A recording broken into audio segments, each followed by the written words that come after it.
கர்நாடக அரசு நீதிமன்றத்தையும் அரசியல் சாசனத்தையும் மதிக்காமல் செயல்படுத்துவதாக அதன் விளைவுகளை சந்திக்கும் என்றும் மத்திய அமைச்சர் பொன் ராதாகிருஷ்ணன் தெரிவித்துள்ளார். நாகர்கோவிலில் செய்தியாளர்களிடம் பேசிய பொன் ராதாகிருஷ்ணன் இவ்வாறு தெரிவித்தார். கர்நாடக மாநிலம் நீதிமன்றத்தை நாங்கள் மதிக்க மாட்டோம், அரசியலமைப்பு சட்டத்தை நாங்கள் மதிக்க மாட்டோம், யாரையும் நாங்கள் மதிக்க மாட்டோம், நியாயத்திற்கு புறம்பாக நடப்பதற்கு தயாராக இருக்கிறோம் என்று சொல்லி அவர்கள் வரும்போது அதனுடைய விளைவை அவர்கள் சந்திக்கக்கூடிய சூழ்நிலைகள் உருவாகும்.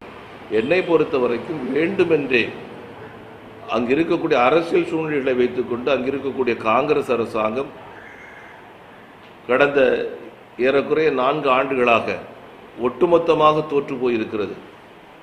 அரசியல் ரீதியாக மிகப்பெரிய பின்னடைவை அந்த அரசாங்கம் சந்தித்திருக்கின்றது. எப்போது தேர்தல் வந்தாலும் கூட அங்கு காங்கிரஸ் கட்சி மிகப்பெரிய தோல்வி அடையும் என்கின்ற நிலையிலே அரசியல் ரீதியாக தங்களை காப்பாற்றிக் கொள்ள வேண்டும் என்பதற்காக காவிரி நீர் பிரச்சனையை அரசியல் பிரச்சனையாக கொண்டு வந்து கொண்டிருக்கின்றார்கள்.